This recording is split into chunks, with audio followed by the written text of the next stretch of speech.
What's going on, everybody? It's Sifu Charles. I just want to make a quick video and talk about how I've learned to use my anxiety as one of my greatest superpowers, in that it gives me the ability to do the thing a lot of people struggle with, which is be terribly consistent. That's why I started the video in the split, because flexibility is one of those skills that takes a great deal of consistency. Now, here's why I'm talking about it. It's not just the humble brag, because there are negative impacts which I'll actually lead with. When I make a decision, I feel like I have to do that thing, especially if I talk about it. So I feel like I have to go to the gym every day. I feel like I have to practice every day. I feel like I have to stretch every day. And if anything prevents me from doing those things, I get a lot of anxiety. My insomnia ramps up.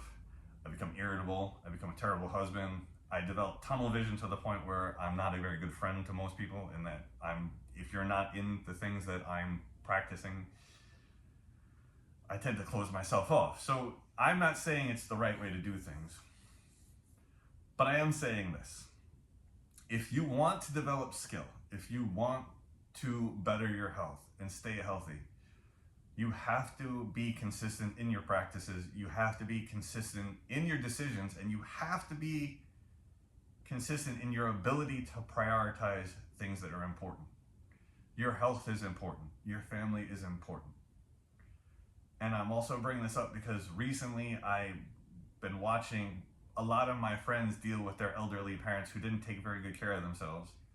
But then some people who are doing that and complaining are not taking very good care of themselves either, so they're going to burden their children with the same thing. The fact of the matter is very simple. And this is going to impact me when it comes to my mental health. I haven't been to therapy in several years, which is probably it has its own implications. So I'm guilty of this in a lot of ways too. I guess that's why I'm bringing it up. We have to prioritize things that are actually important, or we're going to deal with the fallout of them later. If you don't prioritize your health now, the fact is, medicine's probably going to keep you alive. Most people will probably make it pretty far. But what I'm seeing already at my age is that the quality of life is going to drop dramatically. Your ability to do something as simple as play with your kids and grandkids is going to be basically non-existent. It makes me super sad when my kids are around my mom, because she can barely get off the couch. And that's not a way to live, and that's not a good thing. And my parents always used to say, well, if I die, I die. And my response was often, what if you don't? So I hate to go dark and I hate to go a little negative, but I really think it's important for everybody to make the decision to prioritize their health, make the choice every day to do things that are healthy for us and help us achieve our goals. And those goals also include other things that are going to enrich your life. I sing in a band. Am I a great singer? No. I'll post something eventually, but it's something I love to do, and it gives me joy, and it's important to be consistent about those things too, because a lot of the things that have a lot of things that are in common in blue zones where people live average over 100 years is healthy social circles, healthy practices, and just doing things that give us joy.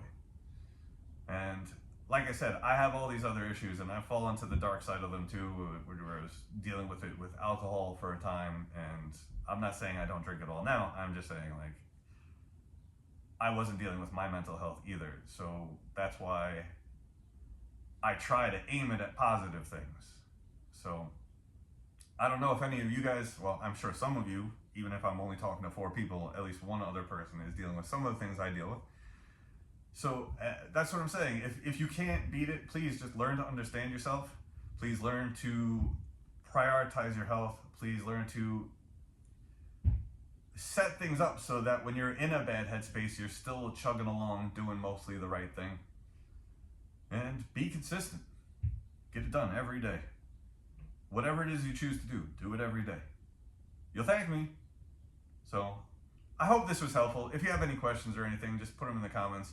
This is the beauty of YouTube. I know nobody's really listened to this yet, so I can talk a little more about myself freely.